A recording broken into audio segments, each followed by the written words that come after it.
ರಾಜ್ಯದ ನಾರಿಯರೇ ಗಮನಿಸಿ, ನಿಮಗೆ ಶೀಘ್ರವೇ ಸಿದ್ದು ಸರ್ಕಾರದಿಂದ ಬಿಗ್ ಶಾಕ್ ಎದುರಾಗಲಿದೆ. ಹಂತ ಹಂತವಾಗಿ ಗ್ಯಾರಂಟಿ ಯೋಜನೆಗಳ ಪರಿಷ್ಕರಣೆ, ಅನ್ನಭಾಗ್ಯ ಯೋಜನೆಯ ಪರಿಷ್ಕರಣೆ ಆಗಿದ್ದಾಯಿತು. ಈಗ ಹಂತ ಹಂತವಾಗಿ ಗ್ಯಾರಂಟಿ ಯೋಜನೆಗಳ ಪರಿಷ್ಕರಣೆಗೆ ಮುಂದಾಗಿದೆ ಸರ್ಕಾರ.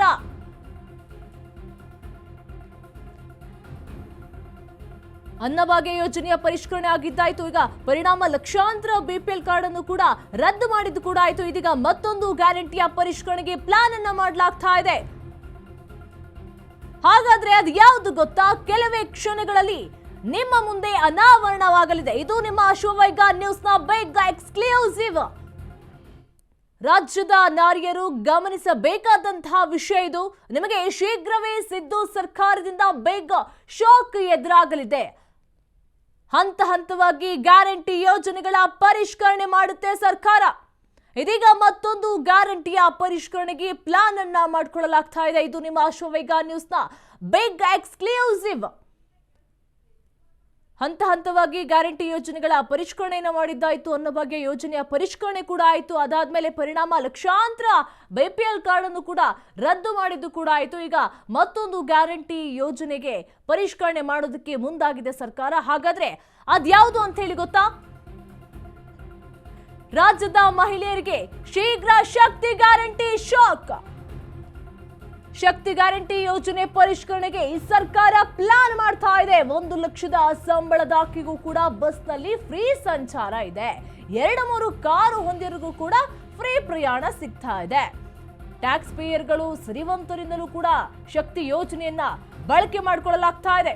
ಸದಾಶಿವನಗರದ ಮಂದಿಯಿಂದಲೂ ಕೂಡ ಶಕ್ತಿ ಯೋಜನೆಯನ್ನ ಬಳಕೆ ಆಗ್ತಾ ಇದೆ. ಸದಾಶಿವನಗರ ಮಂದಿಯಿಂದಲೂ ಕೂಡ ಶಕ್ತಿ ಯೋಜನೆ ಬಳಕೆ ಮಾಡ್ಕೊಳ್ತಾ ಇದ್ರೆ. ಶಕ್ತಿ ದುರ್ಬಳಕೆಯಿಂದಾಗಿ ಸಾರಿಗೆ ಇಲಾಖೆಗೆ ಬಹಳ ನಷ್ಟವಾಗ್ತಾ ಇದೆ. ಈಗ 2 ಕಾರ್ ಹೊಂದಿರೋರಾಗಿರ್ಬೋದು, ITBTಲಿ ಕೆಲಸ ಮಾಡೋರಾಗಿರ್ಬೋದು, ಲಕ್ಷಾಂತರ ಸಂಬಳ ತಗೋರಿಗೂ ಕೂಡ ಈಗ ಉಚಿತ ಬಸ್ ಪ್ರಯಾಣ ಸಿಗ್ತಾ ಇದೆ. ಹೀಗಾಗಿರೋದ್ರಿಂದ ಸರ್ಕಾರಕ್ಕೆ, ಸಾರಿಗೆ ಸಂಸ್ಥೆಗೂ ಕೂಡ ಬಹಳ ಲಾಸ್ ಆಗ್ತಾ ಇದೆ. ಇದನ್ನ ಮೊದಲೇ ಯೋಚನೆ ಮಾಡಿಬಿಟ್ಟು ಒಂದು ರೂಲ್ಸ್ ಅನ್ನ ಅಪ್ಲೈ ಮಾಡಿದ್ರೆ ಎಲ್ರಿಗೂ ಕೂಡ ಅನುಕೂಲ ಆಗ್ತಾ ಇತ್ತು. ಈಗ ಆಲ್ರೆಡಿ ಎಲ್ಲ ಬಳಸ್ಕೊಂಡಿದ್ದಾರೆ ಕೂಡ, ಸಾಕಷ್ಟು ಜನ ಅದನ್ನೇ ನಂಬ್ಕೊಂಡು ಹೋಗ್ತಾ ಇದ್ದಾರೆ ಕೂಡ. ಕೆಲಸಗಳಲ್ಲೂ ಕೂಡ ಶಿಫ್ಟ್ ಅನ್ನ ತಂದ್ಕೊಂಡಿರುವ ಸಾಧ್ಯತೆ ಕೂಡ ಇದೆ. ಕೆಲವರು ಅಂತ ಹೇಳಿದ್ರೆ ಈಗ ಡೈಲಿ ಕೂಡ ಬಸ್ನಲ್ಲಿ ಸಂಚಾರ ಮಾಡೋರು, ಹೆಂಗೋ ಆಫೀಸ್ಗಳಿಗೆಲ್ಲ ಹೋಗೋರು ಅಂತೂ ಆಧಾರ್ ಕಾರ್ಡ್ ಇದ್ರೆ ಅಂತೂ ಅವರಿಗೆ ಆರಾಮ. ಈಗ ಅದನ್ನೇ ನಂಬ್ಕೊಂಡಿರೋರಿಗೆ ಈಗ ಸಾಕಷ್ಟು ಪ್ರಾಬ್ಲಮ್ಗಳು ಕೂಡ ಆಗ್ಬೋದು. ಯಾವಾಗ ಈ ಗ್ಯಾರಂಟಿ ಯೋಜನೆಗಳನ್ನ, ಈ ಶಕ್ತಿ ಯೋಜನೆಯನ್ನ ಅನುಷ್ಠಾನಕ್ಕೆ ತಂದ್ರು, ಆಗಲೇ ಸರ್ಕಾರ ಯೋಚನೆ ಮಾಡಿ ಒಂದು ನಿಯಮ ಅಥವಾ ಒಂದು ರೂಲ್ಸ್ ಅಂತ ಹೇಳಿ ಮಾಡ್ಬೋದಾಗಿತ್ತು. ಈಗ ಹೊಸದಾಗಿ ರೂಲ್ಸ್ ಅನ್ನ ಮಾಡ್ತಾರೆ. ಕಾಂಗ್ರೆಸ್ನಲ್ಲಿಯೇ ಶಕ್ತಿ ಯೋಜನೆ ದುರ್ಬಳಕೆ ಅಂತ ಅಪಸ್ವರ. ಅದು ನೋಡಿ, ಕಾಂಗ್ರೆಸ್ನಲ್ಲಿಯೇ ಶಕ್ತಿ ಯೋಜನೆ ಬಗ್ಗೆ ಮಾತನಾಡ್ತಾ ಇದ್ದಾರೆ. ಕಾಂಗ್ರೆಸ್ ಪಕ್ಷದ ಕೆಲ ಶಾಸಕರಿಂದ ಮುಖ್ಯಮಂತ್ರಿಗೆ ಮನವಿ ಕೂಡ ಹೋಗಿದೆ. ಹಣ ಪೋಲಾಗ್ತಾ ಇದೆ. ಸುಮ್ಮನೆ ಇದ್ದವರು ಇಲ್ದಿದ್ದವರು ಎಲ್ಲರೂ ಕೂಡ ಉಪಯೋಗವನ್ನ ಪಡ್ಕೊಳ್ತಾ ಇದ್ದಾರೆ. ಮೊದಲೇ ಏನಾದರೂ ಇದಕ್ಕೆ ರೂಲ್ಸ್ ಅನ್ನ ಹಾಕ್ಬಿಟ್ಟಿದ್ರೆ, ಮೊದಲೇ ಏನಾದರೂ ಇದಕ್ಕೆ ನಿಯಮವನ್ನು ಹಾಕ್ಬಿಟ್ಟಿದ್ರೆ, ಯಾಕಂತ ಹೇಳಿದ್ರೆ ಜನ ವೋಟ್ ಹಾಕ್ತಾ ಇರಲಿಲ್ಲ. ಅದಕ್ಕೋಸ್ಕರ ಅವರು ಮೊದಲೇ ಏನು ಹೇಳಲಿಲ್ಲ. ಸ್ವಲ್ಪ ಟೈಮ್ ಕೊಟ್ಟು ನೋಡೋಣ, ಸ್ವಲ್ಪ ರುಚಿ ತೋರಿಸೋಣ, ಅದಾದ್ಮೇಲೆ ಸ್ವಲ್ಪ ಕಟ್ ಮಾಡೋಣ ಅಂತ ಹೇಳಿ ಕೂಡ ಯೋಚನೆ ಮಾಡಿ ಹೇಳಿದ್ದಾರೆ. ಈ ಯೋಜನೆಯ ಬಗ್ಗೆ, ಇದಕ್ಕೆ ನಿಯಮವನ್ನು ರೂಪಣೆ ಮಾಡೋದ್ರ ಬಗ್ಗೆ, ಸ್ವಲ್ಪ ಕಡಿವಾಣ ಹಾಕೋದ್ರ ಬಗ್ಗೆ ಅವರು ಯಾವಾಗ ಎಲೆಕ್ಷನ್ಗಿಂತ ಮೊದಲೇ ಒಂದು ಘೋಷಣೆ ಮಾಡ್ತಾರೋ, ಇಲ್ಲ ಉಚಿತ ಶಕ್ತಿ ಯೋಜನೆ ಎಲ್ಲಾ ಮಹಿಳೆಯರಿಗೂ ಅಂತ ಹೇಳಿ ಘೋಷಣೆಯನ್ನ ಮಾಡ್ತಾರೋ, ಅವಾಗಲೇ ಅವರು ನಿರ್ಧಾರವನ್ನ ಮಾಡಬಹುದಿತ್ತು. ಆದ್ರೆ ಆ ನಿರ್ಧಾರವನ್ನ ಮಾಡಿ ಏನಾದ್ರೂ ಹೇಳಿದ್ರೆ, ಈಗ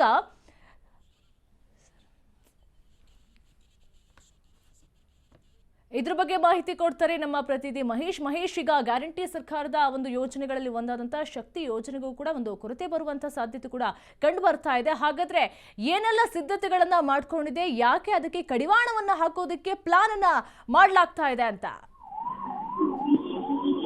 ಈಗಾಗಲೇ ನೋಡೋದು ಎಲ್ಲ ಒಂದ್ ಕಡೆ ಕಾಂಗ್ರೆಸ್ ಸರ್ಕಾರ ಪ್ರಮುಖವಾಗಿ ಅಧಿಕಾರಕ್ಕೆ ಬರೋದಕ್ಕೆ 5 ಗ್ಯಾರಂಟಿಗಳೇ ಕಾರಣ ಅಂತ ಕೂಡ ಎಲ್ಲರೂ ಗೊತ್ತಿರುವಂತ ವಿಷಯ. ಯಾಕಂದ್ರೆ ಗ್ಯಾರಂಟಿ ಯೋಜನೆ ಕೊಟ್ಟು ಅಧಿಕಾರಕ್ಕೆ ಬಂದಂತ ಕಾಂಗ್ರೆಸ್ ಸರ್ಕಾರ ಈಗಾಗಲೇ 2 ವರ್ಷಕ್ಕೆ ಮುಗಿಸಿರುವಂತದ್ದು. ಆದ್ರೆ ಎಲ್ಲೋ ಒಂದ್ ಕಡೆ 2 ವರ್ಷ ಏನೋ ಒಂದು ಕಾಂಗ್ರೆಸ್ ಸರ್ಕಾರ ಅಧಿಕಾರ ಪೂರ್ಣಗೊಳಿಸಿದಂಗೆ ಏನೋ ಒಂದ್ ಕಡೆ ಅಭಿವೃದ್ಧಿ ವಿಷಯ ಮುಂದಕ್ಕೆ ಬಂತು.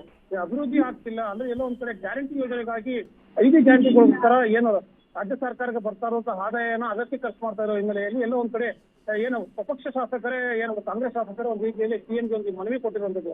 ಅಂದ್ರೆ ಎಲ್ಲೋ ಒಂದ್ ಕಡೆ ನಮ್ಮ ಕ್ಷೇತ್ರಗಳಲ್ಲಿ ಅಭಿವೃದ್ಧಿ ಆಗ್ತಿಲ್ಲ, ಮುಂದಿನ ಚುನಾವಣೆಯಲ್ಲಿ ನಾವು ಗೆಲುವಿನ ಅಂತರ ಕಮ್ಮಿ ಆಗುತ್ತೆ ಅಥವಾ ಗೆಲುವು ಕೂಡ ಡೌಟ್ ಆಗುತ್ತೆ ಅನ್ನೋ ಕೂಡ ಪ್ರಶ್ನೆ ಉದ್ಭವ ಆಗಿರುತ್ತದೆ. ಯಾಕಂದ್ರೆ ಸುಮಾರು 55,000 ಕೋಟಿ ಗ್ಯಾರಂಟಿ ಯೋಜನೆಗೆ ಯೂಸ್ ಮಾಡ್ತಾ ಇರೋದು. ಪ್ರಮುಖವಾಗಿ ಅನ್ನಭಾಗ್ಯ ಆಗಿರ್ಬೋದು, ಏನೊಂದು ಶಕ್ತಿ ಯೋಜನೆ ಆಗಿರ್ಬೋದು, ಗೃಹಲಕ್ಷ್ಮಿ ಯೋಜನೆ ಆಗಿರ್ಬೋದು, ವಿದ್ಯಾರ್ಥಿಗಳಿಗೆ 2,000 ಏನೋ ಒಂದು ತಿಂಗಳಿಗೆ ಒಂದು ಇದಾಗಿರ್ಬೋದು, ಅವೆಲ್ಲನೂ ಕೂಡ ಒಂದು ರೀತಿ ದೊಡ್ಡ ಮಟ್ಟಕ್ಕೆ ಒಂದು ರೀತಿ ಕಾಂಗ್ರೆಸ್ ಸರ್ಕಾರವೇ ಹೊಡೆತ ಬಿದ್ದಿರುವಂತದ್ದು. ಇವೆಲ್ಲ ನೋಡಿದ್ರೆ ಎಲ್ಲ ಒಂದ್ ಕಡೆ ಕಾಂಗ್ರೆಸ್ ಸರ್ಕಾರ ಮತ್ತೆ ಎಲ್ಲ ಒಂದ್ ಕಡೆ ಅಧಿಕಾರಕ್ಕೆ ಬರೋಕ್ಕೆ ತುಂಬಾ ಕಷ್ಟ ಆಗುತ್ತೆ ಅಂತ ಕೂಡ ಈಗಾಗಲೇ ಕೆಲವು ಕಾಂಗ್ರೆಸ್ ಶಾಸಕರು ಮನವಿ ಕೊಟ್ಟಿರುವಂತದ್ದು. ಇದನ್ನೇ ಒಂದು ರೀತಿಯಲ್ಲಿ ಬಂಡವಾಳ ಮಾಡ್ಕೊಂಡಂತಹ ಕೆಲವು ಸಾರ್ವಜನಿಕರು ಅಂದ್ರೆ ಶ್ರೀಮಂತರು ಒಂದು ರೀತಿ ಮಹಿಳೆಯರು ಒಂದು ರೀತಿಯಲ್ಲಿ ದೊಡ್ಡ ಮಟ್ಟದಲ್ಲಿ ಸರ್ಕಾರಕ್ಕೆ ಮೋಸ ಮಾಡಕ್ಕೆ ಮುಂದಾಗಿರುವಂತದ್ದು. ಈಗಾಗಲೇ ನಾವು ನೋಡ್ಬೋದು, ಅನ್ನಭಾಗ್ಯದಲ್ಲೂ ಕೂಡ ಒಂದು ರೀತಿಯಲ್ಲಿ ಏನೋ ಒಂದು ಕಾರ್ಡ್ಗಳನ್ನ ಪರಿಷ್ಕರಣೆ ಮಾಡಿದಾಗ ಸುಮಾರು 8 ಲಕ್ಷ ಕಾರ್ಡ್ಗಳು ಒಂದು ಬೋಗಸ್ ಕಾರ್ಡ್ಗಳಂತನೂ ಕೂಡ ಪತ್ತೆಯಾಗಿತ್ತು. ಅಂದ್ರೆ ಎಲ್ಲೊಂದ್ ಕಡೆ ಸರ್ಕಾರಿ ಉದ್ಯೋಗದಲ್ಲಿದ್ದು, ಪೊಲೀಸ್ ಇಲಾಖೆಯಲ್ಲಿದ್ದು, ಅಥವಾ ಏನು ದೊಡ್ಡ ದೊಡ್ಡ ಉದ್ಯಮಿಗಳು ಕೂಡ ಏನೊಂದು ಅನ್ನಭಾಗ್ಯದ ಪಡಿತರ ಚೀಟಿಯನ್ನು ಕೊಂಡಿದ್ರು. ಅವೆಲ್ಲನೂ ಕೂಡ ಪರಿಷ್ಕರಣೆ ಮಾಡಿದಾಗ ಸುಮಾರು 8 ಲಕ್ಷದ ಕಾರ್ಡ್ಗಳನ್ನ ತೆಗೆದುಹಾಕಲಾಗಿತ್ತು. ತದನಂತರ ಈಗ ಮತ್ತೊಂದು ಪರಿಷ್ಕರಣೆಗೆ ಮುಂದಾಗಿರುವಂತದ್ದು ರಾಜ್ಯ ಸರ್ಕಾರ. ಪ್ರಮುಖವಾಗಿ ಏನೋ ಒಂದು ಶಕ್ತಿ ಯೋಜನೆ ಅಂದ್ರೆ ಮಹಿಳೆಯರಿಗೋಸ್ಕರ ರಾಜ್ಯದಲ್ಲಿ ಎಲ್ಲಾದ್ರೂ ಓಡಾಡ್ಲಿಕ್ಕೆ KSRTC ಆಗಿರ್ಬೋದು, BMTC ಬಸ್ಗಳಾಗಿರ್ಬೋದು, ಅಥವಾ ಸ್ಥಳೀಯ ಸಂಸ್ಥೆಗಳ ಬಸ್ಗಳಲ್ಲಿ ಫ್ರೀಯಾಗಿ ಮಹಿಳೆಯರಿಗೆ ಒಂದು ಅವಕಾಶ ಕೊಟ್ಟಿದ್ರು. ಅವಕಾಶ ಎಲ್ಲ ಒಂದ್ ಕಡೆ ಈಗ ಅದನ್ನ ಸದುಪಯೋಗ ಪಡಿಸ್ಕೊತಾ ಇದ್ದಾರೆ ಕೆಲವು ಮಹಿಳೆಯರಂತರೂ ಕೂಡ ದೂರ ಬಂದಿರುವಂತದ್ದು.